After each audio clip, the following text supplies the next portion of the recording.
Hello, my soul brothers and soul sisters.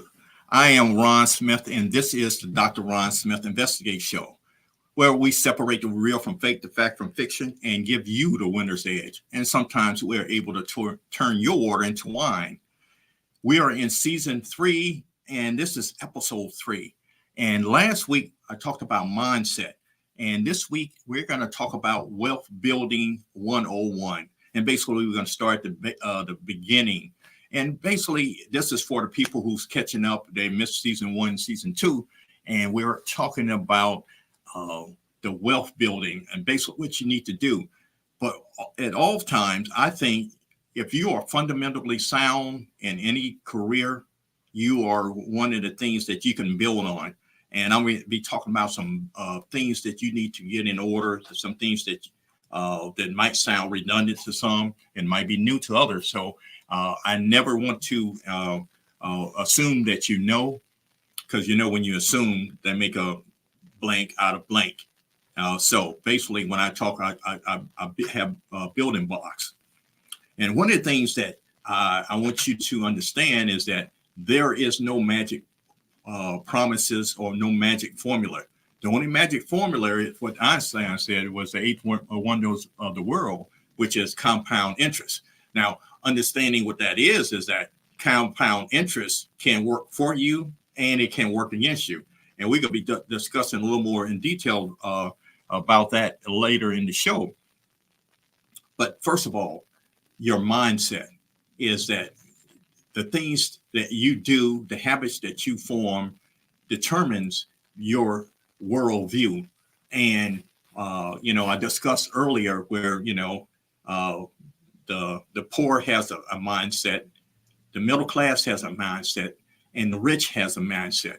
And basically, I'm going to just generalize that if all you do is work and pay bills, then you will always have that mindset and you would go no further than working and pay bills. And if you work and pay bills and just to accumulate things, then you will only have certain mindset. Now, the rich, what their mindset is that for when they see a opportunity or dollar of income of, whether they earn or created, they want that income to increase and to multiply and to have babies. And that's the mindset that I want you to start having, is that basically you have a vision for yourself of how you are not only work for money, but having your money work for you. So it takes a mindset and determination. And the thing about it is that I use this acronym, what they call SMART, which means that it has to be specific, measurable, attainable, realistic, and has to be time-based. And basically, specific is that you, whatever career that you have, that basically you have a certain amount of income. And basically, you have a certain amount of expense.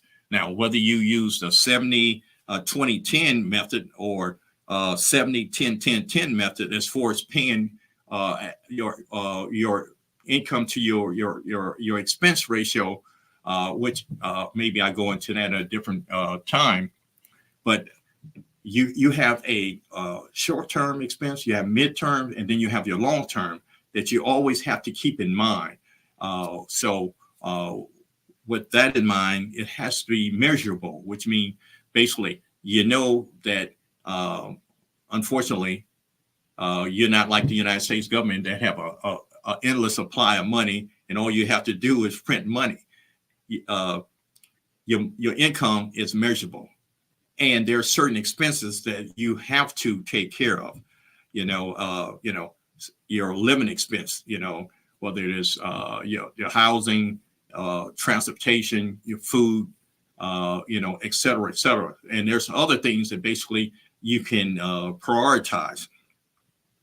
And your goal has to be attainable, which means that basically you don't have Bill Gates' income.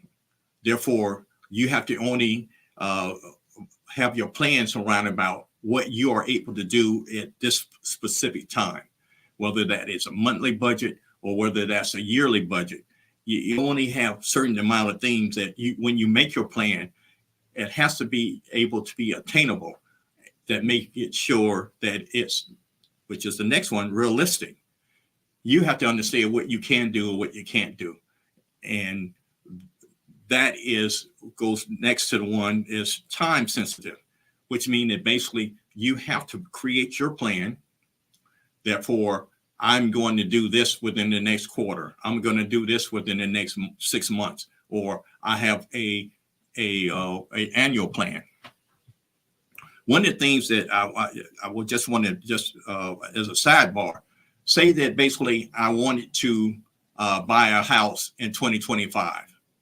Now is the time that basically I should be planning for how I can make sure that it's attainable, which means that basically there's some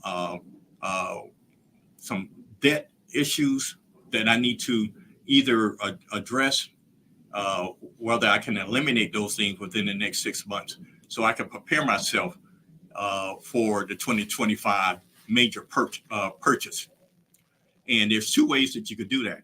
One way is what they call the snowball method, is the smaller bills you want to, and ones with the lower interest rate, you want to eliminate those first. And if I can eliminate those, then I could go to what they call the avalanche, which means I go to the higher, the larger bills. And we're not talking about mortgage, or we're not talking about a car payment, but some other credit card debts and some of the other small loans that we have hanging out there. Those are things that I want to eliminate those things. So, which brings me to, we need to identify goals and have a game plan. So basically, I just gave you a game plan, which means that basically, if I'm planning on purchasing a home, or let's say right now I'm renting, or I'm staying at home and I need to purchase a car, that could be your plan. So it all depends on, where your income level is and where you are in life. If you're beginning your career, it's totally different if you're in the middle or in the end of your career. So you need to make sure you have your SMART goal in mind. The next thing is budgeting.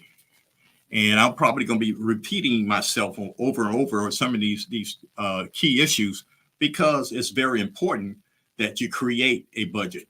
And basically, as I mentioned, your budget is actually matching your income and expenses. I mentioned the 70-20-10, which is 70% of your income will go towards your housing, your car, your food, all those essential things that you must have in order to, to actually live. 20% goes to reducing your debt and saving. And I say 10% is for, I'll call your charitable contribution, donation, or in my case, I tie to my church. Now, there one of the best formulas that I've seen is 70, 10, 10, 10, which in me 7% of those total essentials, and 10% savings, 10% debt reduction, as well as 10% as budgeting. Now, whatever formula that actually works for you is one that you need to have a plan, and basically you need to stick to it, which means basically you have to identify your income, you have identified your expenses and how you are going to prioritize those things. And at the same time, you need to look at the things that you call your assets and things of your liabilities, and make sure those things are being balanced. The next thing you need to do, and we're talking about building wealth 101, is building a emergency fund. And I really don't like to use that term, but it's throughout the industry, people talks about emergency fund. I like to call it, a discretionary fund, which means basically a fund that you have within that, 70, 10, 10, 10. It could be that saving part of it. that you have to give you peace of mind. One of the things that happened to me, even just this past week, is that I needed a new battery for my vehicle. Thank God it wasn't nothing more expensive than that, because my state inspection was due. So I wanted to take care of that, as something was going on with my ignition, I thought. But the $200 came from my I call my discretionary fund, money that I had put aside, so just in case something happened. And if you own a vehicle, you're gonna need tires. God forbid that you have anything goes wrong with your engine or your transmission, because those are major expenses. But those are some of the things that you want to have in mind. And if you own a house, there's always something that you need to do. We live in Virginia Beach right now, and God forbid if we have a major storm that basically rips some of your shingles off or your siding off.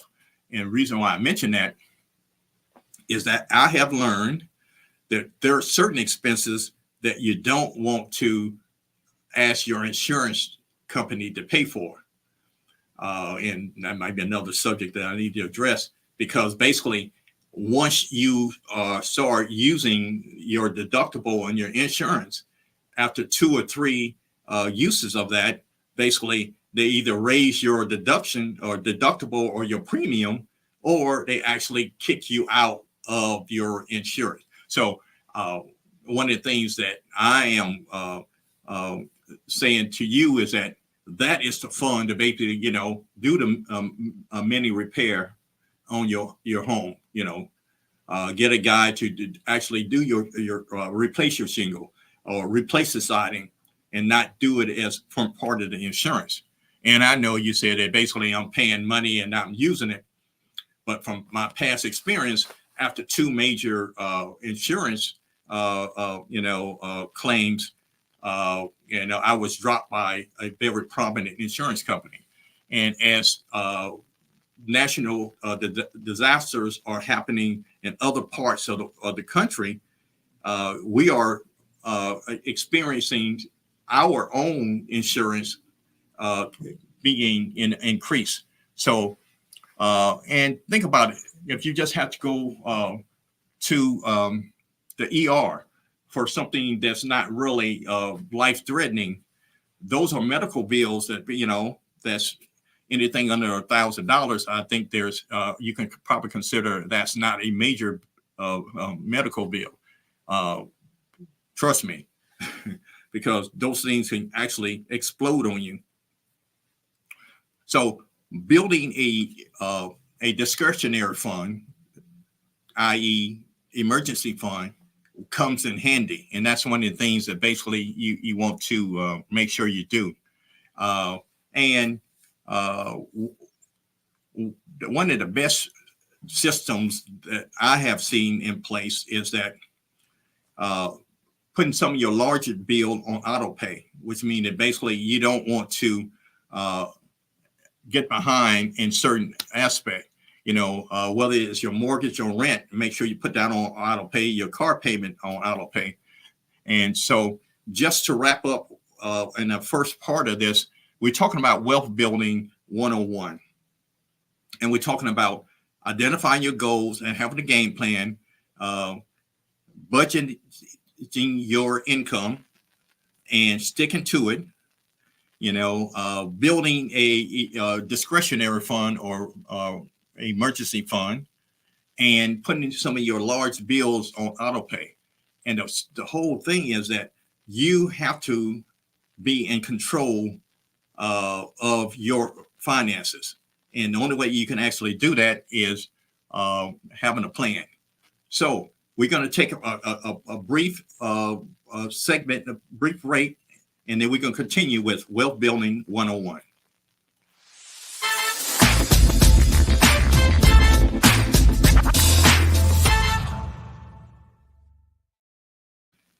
We're back, and we're talking about Wealth Building 101.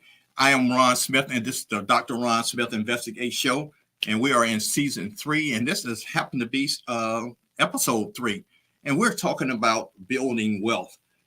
And as I mentioned, in the first half, is that fundamentally, if you're fundamentally sound, you will actually be ahead of most of the people that you know.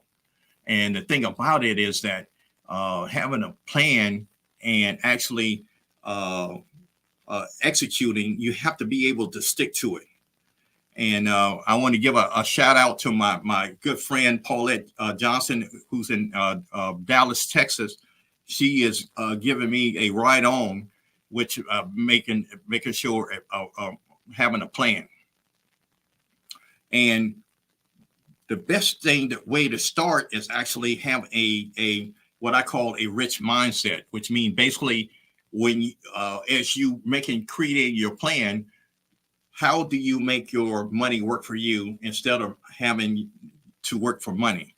And I start off with using the acronym or SMART, being specific, measurable, attainable, realistic, and time sensitive.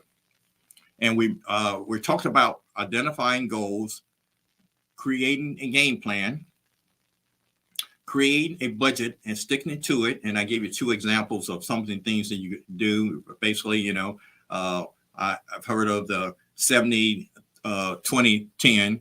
The best one I really can create, because you can actually visualize it better. 70, 10, 10, 10. Basically, 70% of your income of things that are vital to life, 10% of savings, 10% of debt reduction, and 10% actually I call it tithing, making charitable donation, et cetera, et cetera. And building I call it the discretionary fund. Some people call it emergency fund, because that would give you peace of mind, because things happen. I know the other slogan, S happened, but things don't happen. And then I give you an example of that. Basically, I had to put a battery into my vehicle, which was not planned, but I had enough money in my discretionary fund that I didn't have to go over into the pot to disrupt my budget. And sometimes you're going to find that there are budget busters. If you had to do a transmission or get a motor for your vehicle because you don't want a car payment, that could throw off your other budget. And the thing about it, if you have everything systematically designed, you can move some things up or move some things over so that they actually can fit. And the thing about it is, if you have a written plan, it's better than trying to keep it all in your head. And, I guess I am somewhat tactical. It's what I actually need to see the pen and paper. I know a lot of people do it on their phone. There's a lot of apps that you can use for budget planning, and you can do it on your laptop, et cetera, et cetera. But to me, I actually put the pen to paper. It works so much better for me when I do it that way. And doing the auto pay keeps me on time, especially with those major expenses. And the next thing I want to talk about as far as building wealth 101 is debt. Now, I know I grew up in a household where, where most of the time my mother wanted to pay things off. She wanted to buy things in cash. And she didn't want to owe anyone anything.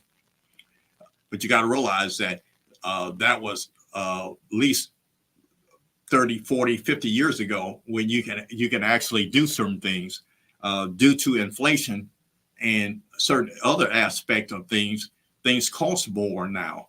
When my mother was my age, I think gas was under $2 per gallon. And I just give you just that for instance. And now you know that if you get anything under $3, like right now, I think the best you can get is $2.84 right now. and we don't know how long that's going to last. So let's talk about debt, and I call it the good, the bad, and the ugly, because there is a difference. Good debt is assets building or investment building debt. A mortgage, in my opinion, is a good debt. First of all, since you're going to have to live somewhere, you can control that by even having a 15-year mortgage or a 30 years mortgage. And right now, I think there's petitioning to be even a 50-year mortgage, but that's neither here nor there. But my point is, you know that it's a set amount each month. Now, I, being candid, I have rental property. And one thing about that is that I can increase rent almost every year if that's one of the strategies that me and my team decide to do. So renting is not it's not a flat line as a mortgage note. And basically, if you there's some write-offs, some interest payments, and some other things that you could do with a home that you can't do with rent. So a mortgage would be a better situation. And there's some things that I will discuss later, basically how you can actually even take advantage of a mortgage note by allowing somebody else to pay your mortgage. That's another one of those things that we're going to talk about in depth later. Now, one of the things over my time, I used to think everybody should have a college education. As I get older, I realize that that's not necessarily true anymore. And it's not necessary that everybody should go to college. But higher education can be an investment if you understand what it is and what it can't do. And basically, when you have that mindset that I talked about in the beginning, determination, and have a vision for what that can do for you. You can be a welder that can make $60,000, $80,000, $100,000. Now, let's think of it. I'm just going to basically, you could do that and go to a community college or a trade school. If you are underground, underwater welder, which means basically you have to be scuba qualified, et cetera, you could make top six figures doing that. Matter of fact, I met a man who goes around the world. Matter of fact, he told me he was in Japan, and he stays there about 3 or 4 months, training other people how to do the underwater welding. And he makes, I think he was telling me then he was making $250,000 just for the training. So, and that doesn't require a college education, but he is a true professional. That basically, those are there are other examples that you can achieve 6 figures or more without a 4-year degree. And one of the things that you should be able to consider. And there's I can give you more and more examples of that, but my point is, a mortgage and higher education, and I should say a trade or trade school or community college, is an investment, and that is a good debt. Now let's move on to the bad. The bad is a car payment. One of the things that I learned real quick was basically you get in that new car, you could do a U-turn out of the parking lot and go back into the dealership. The value just went down. That is a bad debt. Even though you're gonna need the debt for transportation, you need it for going to work, you need to do it for shopping, et cetera, But there's ways that don't consider that, whether it's a Lexus or Mercedes or whatever your Acura, whatever it was, when you sit down, you're behind in that vehicle. and you took off in it before the ink get wet on the contract, it has decreased in value. So there's different ways that actually, there's ways that you can negotiate the value of that car. There are certain days that you can purchase the car that's better than others. There is a difference between getting a money from a bank than a credit union.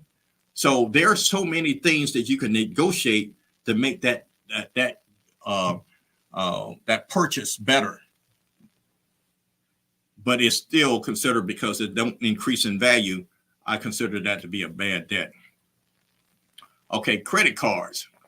It's easily accessible to your way of life, and basically, if you use that correctly and make sure you pay it off before the installment date on that, and you can actually control how you actually spend, and then you won't be paying the higher interest rate. At the same time, the credit card utilization is one of the things that I've learned that nobody told me about, is that if I had a $10,000 limit, I should not go over $3,000.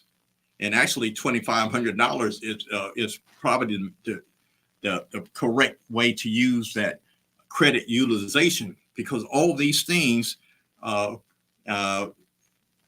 reflect on your credit score, which hopefully I have time to talk about that. I'm going to share a few minutes of talking about that. Ugly. Payday loans, high interest rate loans, all the things that happens in certain community for the reason that we are unbankable or unbanked. And you got to watch out for these little fees. ATM fee here, $3 or $4 here, $5 here, late payment here. All those things start adding up quick, and they are adding up real fast now. If you take a look, if you got credit cards, take a look at your interest rate and how this time last year compared to where we are right now. I'm quite sure it went up at least 6%, if not higher. And you got to be very cognizant of that. Okay, I'm going to have to start wrapping things up here because my time is winding down. But here are 5 principles of financial literacy. Budgeting, improving your credit score, saving, borrowing, and repaying your debt, and investing. And basically, I'm budgeting. I'm going to sound redundant, but there's different ways you can do it. Remember, I talked about the 70, 20, 30, or the 70, 10, 10, 10.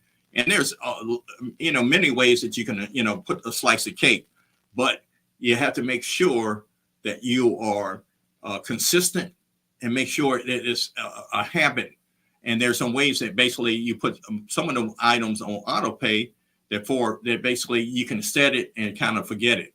But keep a track to make sure that those dates meet the same dates that these company requires that you do.